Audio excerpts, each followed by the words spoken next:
오늘 저는 창세기 13장 8절에서 9절, 14절에서 15절 말씀을 가지고 하나님의 부르심과 나타나심 두 번째로 말씀을 나누겠습니다. 우리 신앙에서 하나님의 부르심을 아는 것은 아주 중요합니다. 하나님은 아브라함을 부르셨고 마찬가지로 우리를 부르셨기 때문입니다. 하나님은 부르심을 받은 자들을 통하여 하나님의 뜻과 목적을 이루십니다. 우리가 하나님의 부르심을 받는 것은 바로 하나님의 나타나심을 체험하는 것입니다. 하나님은 아브라함을 부르셨고 또 때에 따라 하나님에게 나타나셨습니다. 이것은 부르심을 받은 우리에게도 동일한 원칙으로 나타납니다. 아브라함을 부르신 것처럼 하나님이 우리를 부르셨습니다. 아브라함에 나타나신 것처럼 우리도 하나님의 나타나심을 체험할 수 있습니다. 그래서 우리는 어떻게 하나님의 부르심을 알고 하나님의 나타나심을 체험할 수 있는가를 분명히 알아야 됩니다. 성경에 보면 하나님은 아브라함에게 적어도 두 번을 부르셨습니다. 한 번 부르신 게 아니라 두 번 부르셨습니다. 첫 번째는 바로 메소포타미아에 있었던 갈대아 우르에 있을 때 하나님이 한 번 부르셨고, 또 한 번은 하란 땅에 머물고 있을 때 하나님이 또 한 번 부르셨습니다. 성경의 사도행전 7장 2절과 3절에 말씀합니다. 우리 조상 아브라함이 하란에 있기 전 메소포타미아에 있을 때 영광의 하나님이 그에게 보여 이르시되 내 고향과 친척을 떠나 내가 내게 보일 땅으로 가라. 뭐 아브라함이 하란 땅에 있기 전에 메소포타미아, 이것은 갈대아 우르를 말하는데 갈대아 우르에 있을 때 하나님이 먼저 그를 부르셔서 내 고향과 친척을 떠나 내가 보일 땅으로 가라. 그리고 나서 이제 그곳을 떠나게 되고, 그러나 그가 직접 하나님이 지시한 땅에 가지 못하고 하란이라는 땅에 거주하게 됩니다. 하란의 땅에 있을 때 다시 한번 하나님이 그를 부르십니다. 그 부르심의 내용이 창세기 12장 1절에 기록되어 있습니다. 야훼께서 아브라함에 이르시되 너는 너의 고향과 친척과 아비집을 떠나 내가 내게 보여줄 땅으로 가라. 이것은 두 번째 부르심이었어요. 사실 하나님이 아브라함을 딱 불렀을 때 그가 즉시 순종해서 나오지 않았습니다. 그것은 우리하고 동일합니다. 여러분의 체험을 봐도 오래전에 하나님이 여러분을 부르셨어요. 그 부르시는 그러한 환경적인 부르심도 있었고 내적인 부르심도 있습니다. 하나님이 나를 찾으시는구나, 나를 부르시는구나. 그런데 우리는 하나님의 부르심을 듣고도 항상 우리는 지체하죠. 머무릅니다. 우리 아브라함도 마찬가지입니다. 사실 갈대아 우르에 있을 때 아브라함은 곧바로 순종하지 못했습니다. 그래서 거기에 아브라함에게 세 아들이 있었어요. 그 첫 번째 아들이 성경에 보면 하란이었어요.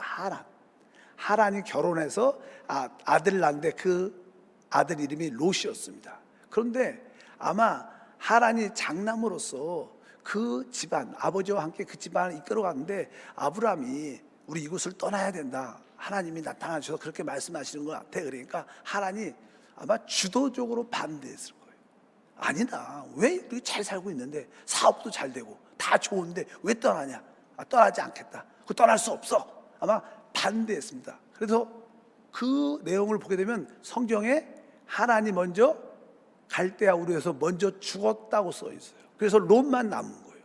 원래 하란이란 이름은 지체하다라는 뜻이에요. 지체하다. 우리들도 하나님의 부름 받았을 때 항상 하나님의 부르심에 순종하지 못하게 하는 지체하는 것들이 많죠.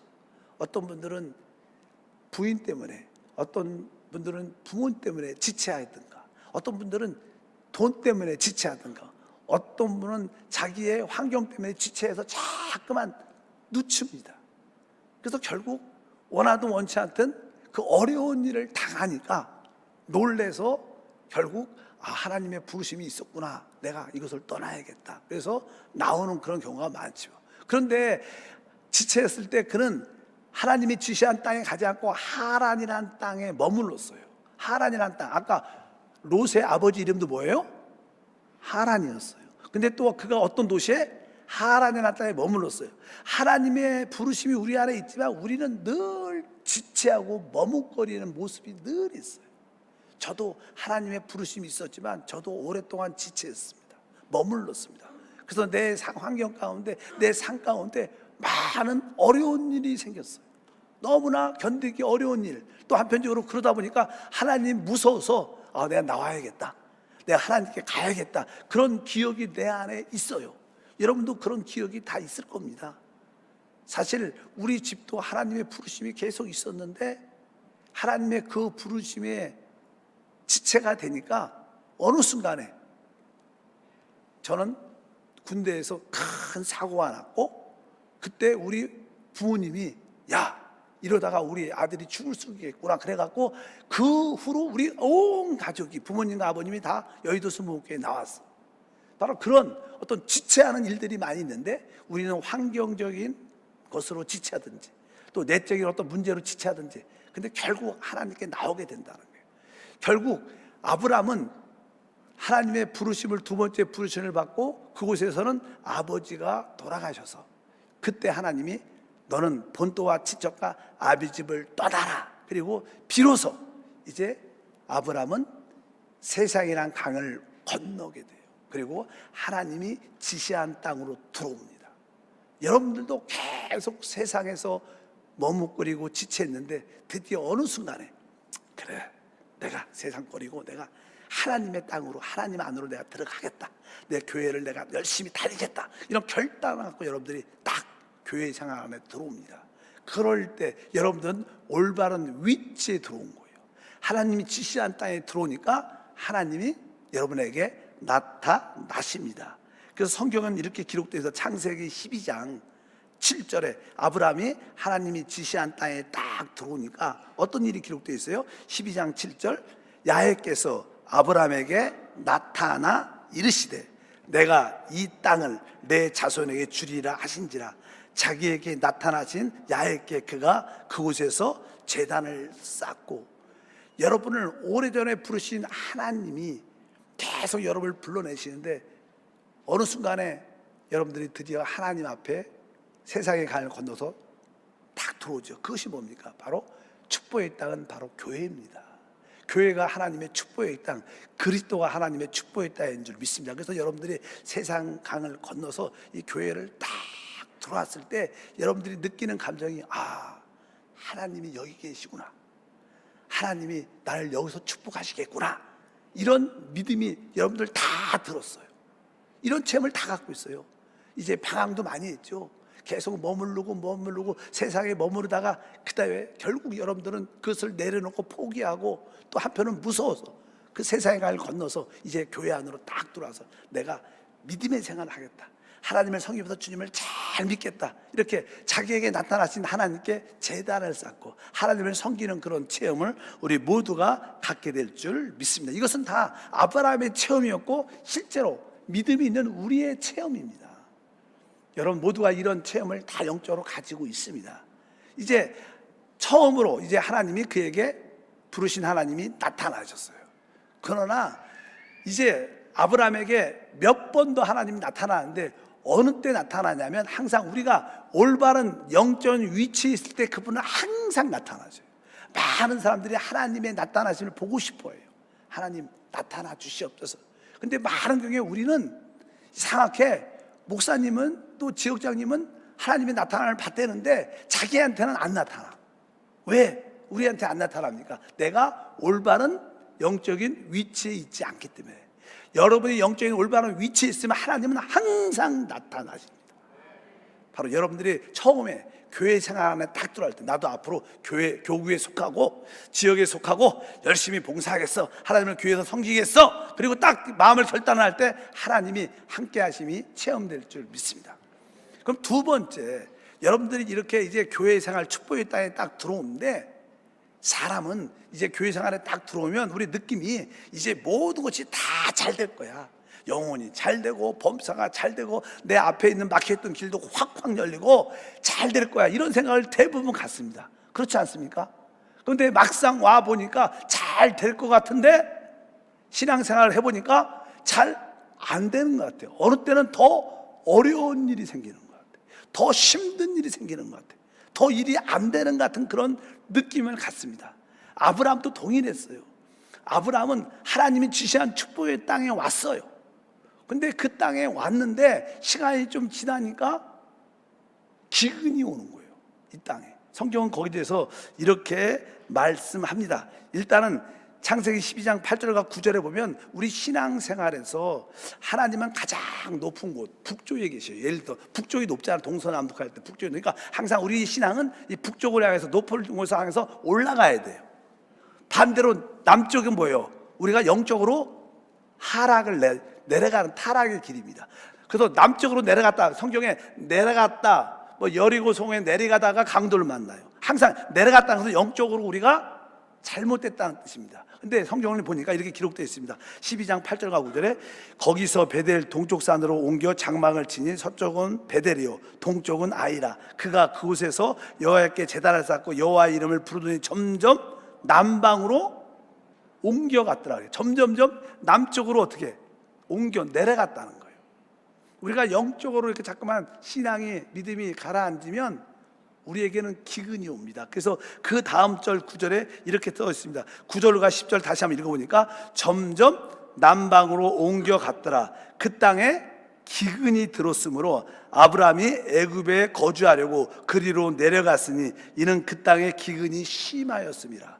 하나님이 지시한 축복의 땅에 들어왔는데 거기서 끝까지 믿음으로 버텨야 되는 거예요. 오직 의인은 믿음으로 사는 거예요. 좀 우리 삶 가운데 힘든 일이 다가오고 어려운 일이 다가오고 문제가 다가와도 흔들리지 말고 하나님 날 여기까지 부르셨으니까 여기서 축복을 주신다 흔들리지 말고 끝까지 버텨야 되는데 너무나 힘들다고 느끼니까 기근이 다가오니까 주님을 안 바라보고 세상을 바라보니까 세상에는 먹을 것도 많고 부족한 게 없는 것 같아요. 그래서 애굽으로 세상으로 아브라함이 어떻게 내려갔다는 거예요. 여러분들이 교회 생활을 처음에 들어와서 은혜 가운데 막 하다가 열심히 했는데 잘 안 돼. 어려워지는 것 같아. 문제가 있는 것 같아. 그래서 영적인 기근이 다가온 거예요. 그러면 어떻게? 여러분들이 아유 내가 먹고 살아야지. 그래도 먹고 살아야지. 교회 주일 예배 오는 게 중요한 게 아니라 금요 창 예배 오는 게 중요한 게 아니라 먹고 살아야지. 먹어야지. 돈을 벌어야지. 저기 내가 직장 가면 돈 벌 수. 그 내려가는 거예요. 대부분 다 내려갑니다. 여러분도 그런 체험이 있어요. 한번 내려갔다가 이제 나중에 한번 되게 혼나고 올라오죠. 그냥 일단 다 우리도 경험이 다 한번 내려간 기억이 있어요. 아브라함도 내려갔습니다. 내려가 보니까 애굽에 참 좋은 곳이 많이 있다고 느꼈습니다. 그런데 그 애굽 근방에 가니까 아브라함이 걱정이 되는 거예요. 자기 부인을 보니까 아주 젊고 되게 이쁜 거예요. 그러면 이 내 부인이 너무 이쁘니까 만약에 이 애굽 사람들이 보고 저 여자 이쁜데 누구냐 물어볼 때 아, 내 부인이야 그러면 아마 날 죽이고 저 여자를 취할 것이다. 그래서 안 되겠다. 내가 남편이라고 말하면 안 돼. 내 부인이라고 말하면 안 되겠다. 그러면 그 부인에게 말합니다. 너 내 부인이라고 말하지 말고 뭐라 그런 거예요? 내 누이라고 말해라. 그러면 그 사람들이 너를 잘 될 때 나도 잘해줄 거다. 어떻게 보면 거짓말하고 속이고 부인을 팔아먹는 거죠. 사실 자기 목숨을 지키려고 돈을 위해서 자기 부인을 좀 팔아먹는 아브라함이 이런 사람이에요, 여러분. 그래갖고 성경에 보니까 이제 실제로 이렇게 말씀을 합니다. 다 같이 한번 읽어보니까 12장 13절에 말을 해요. 아브라함이 원하건대 그대는 나의 누이라 하라.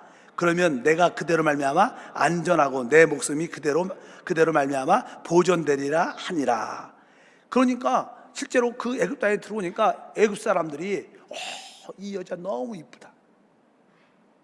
아, 저 아브라함 저다 오라비래. 오라비. 그 누이래, 누이. 그러니까 그 소문이 바로에까지 들어간 거예요.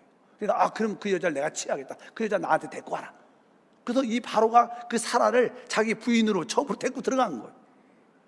그러니까 이제는 당연하게 자기 뭐 누이라 그랬으니까 뭐 남동생이든 오빠든 있으니까 그 왕이 야 그러면 그 아브라함 오라 그래라. 내가 너에게 좀 많은 것을 주겠다 하고 성경에 보니까 16절에 이렇게 써 있어. 16절에 이에 바로가 그로 말미암아 아브라함을 후대함으로 아브라함이 양과 소와 노비와 암수 나귀와 낙타를 얻었더라. 결국 부인을 주고 많은 재산을 얻은 거예요. 근데 사실 우리 남편들 입장에서 생각해 보세요. 자기 이쁜 부인을 남한테 주고 돈을 많이 얻었어. 행복할까? 우리 김단식 목사님 어떻게 생각해요? 어떻게 생각했어요? 아무리 우리가 돈도 중요하지만 그냥 자기 부인 뺏기고 돈을 많이 얻어도 마음이 아브라함이 좋지 않겠죠. 편하지 않죠. 그러면서 아마 계속 회개해서 후회했을 거야. 아, 내가 괜히 여기를 와갖고 내가 그냥 그 기근이 들어도 내가 그 땅에 남아있어야 되는데 괜히 이곳에 와갖고 부인도 뺏기고 이게 진짜 뭔가 아주 그냥 좌절과 절망과 후회가 막 심했을 거예요. 뭐 고기가 있고 좋은 집에 있어도 그게 사는 게 아닌 거예요. 근데 이제는 어떤 사건이 일어납니다. 이 바로가 그 사라를 자기 부인으로 취한 거죠. 그런데 벼랑간에 그 집안에 어떤 재앙이 임하는 거예요. 재앙이 임했다고 성경에 기록되어 있습니다. 12장 17절에 보니까 야훼께서 아브라함의 아내 사라의 일로 바로와 그 집에 큰 재앙을 내렸다는 거예요. 그러니까 벼랑간에 이 여자를 사라를 이 바로가 아내로 취하고 나서 집안에 이상하게 재앙이 임해서, 재앙이라는 게 뭔가 잘 모르겠지만 아마 우리 생각을 좀 해보면 아마 큰 어떤 질병이 임한 것 같아요. 온 가족이 다 병에 걸린 거야. 그래갖고 다 죽어가는 거야. 바로까지도 막 죽어가는 거야. 그런데 다른 사람들은 막 고통 가운데 재앙이 임해서 아프고 고통 가운데 있는데 딱 보니까 사라만 안 아픈 거야. 그러니까 나는 그 바로도 그렇고 왜 다 아픈데 왜 너만 안 아프냐, 왜 그러냐 막 물어보니까 사라가 뭐라 그러겠어요? 사실대로 말하겠습니다. 저는 그 아브라함의 누이가 아니라 아브라함의 아내입니다. 그래서 하나님이 이렇게 역사하신 것 같아요. 이렇게 말을 하니까 이 바로가 깜짝 놀란 거야. 아니 왜 거짓말을 하냐? 너 당신의 거짓말 때 우리가 다 죽을 뻔하지 않았냐? 그래갖고 이 여자를 무서워하는 거야. 그래서 이 여자를 다시 아브라함한테 돌려줘요. 그래서 아브라함이 그 아내를 다시 얻게 되고, 그러면서 회개를 많이 하고 후회를 많이 하고 다시 하나님의 축복의 땅으로 올라간다는 이야기예요.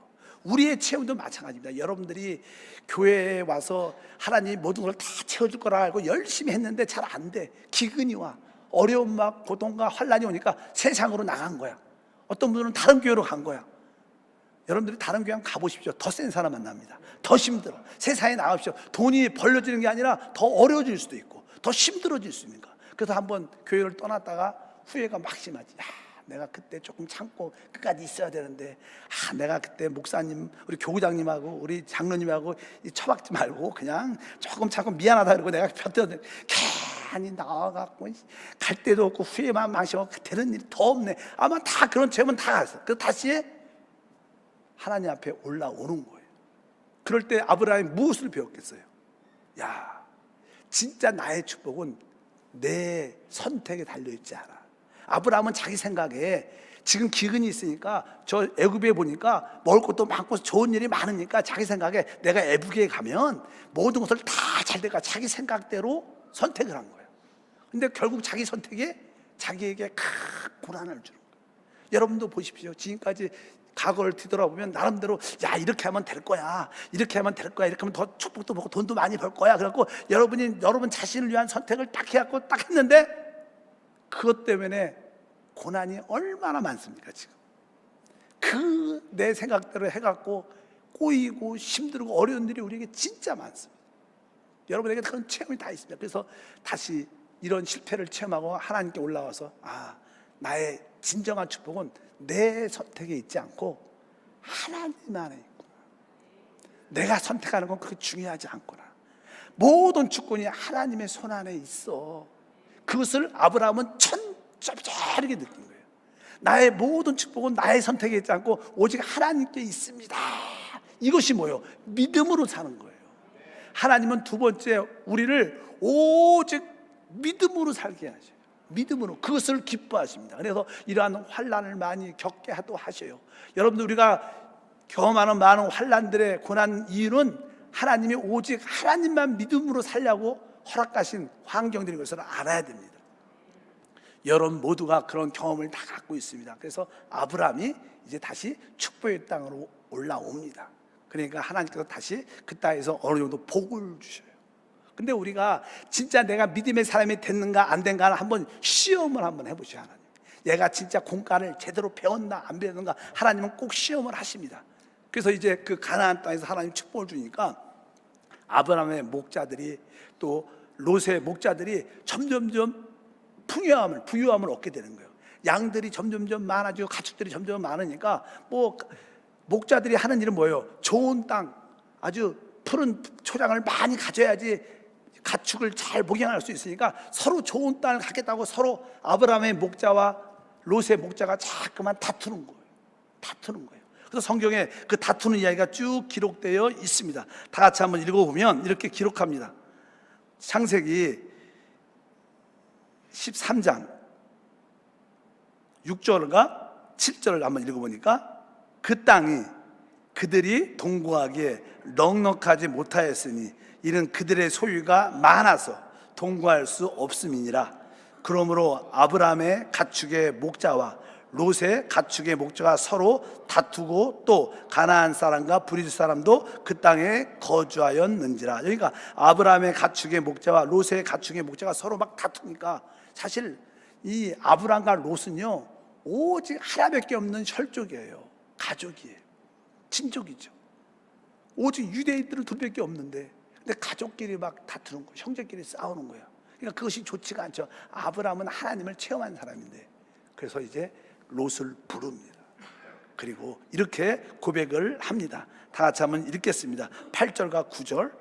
아브라함이 롯에게 이르되 우리는 한 친족이라 나나 너나 내 목자나 서로 다투게 하지 말자. 내 앞에 온 땅이 있지 아니하냐. 나를 떠나가라. 내가 자하면 나는 우하고 내가 우하면 나는 자하리라. 아브라함은 바로 이러한 시험에서 이깁니다. 무엇입니까? 그전에는 자기의 축복을 위해서 자기가 선택했거든요. 자기가 선택하고. 근데 하나님한테 배운 게 나의 선택이 나의 축복이 되는 게 아니라 하나님이 나의 축복의 주권자야. 그래서 앞으로는 아브라함은 이제 어떤 일이 있어도 나를 위해서 싸우지 않을 거야. 우리는 지금 신앙생활이 뭡니까? 오직 나를 위해서 싸웁니다. 교회 안에서도 종종 성도끼리 다투고 재직끼리 다투고 사역끼리 다툴 수가 있어요. 왜? 나를 위해서 싸우는 거야. 근데 아브라함은 진짜 하나님을 만나니까 이렇게 롯에게 말해요. 네가 자하면 나는 우하겠다. 네가 먼저 우하면 나는 자하겠다. 이 뜻은 무슨 뜻입니까? 축복은 내 선택에 있지 않아. 하나님께 있는 거야. 이것을 진짜 배운 거예요. 진짜 믿음으로 사는 게 무엇인가를 아는 겁니다. 우리는 오직 하나님께만 축복이 있습니다. 아무리 우리가 좋은 환경을 선택해도 그것이 우리에게는 축복이 안 됩니다. 설사 나쁜 것을 하나님이 주셔도 결국 그것은 축복이 될 겁니다. 왜? 우리의 선택은 우리에 있지 않고 하나님께 있다. 아브라함이 진짜 믿음의 사람이 된 거죠. 뭐라 그래요? 네가 자하면 나는 우하겠다. 네가 우하면 나는 좌하겠다. 실제로 아브라함은 실제로 뭐예요?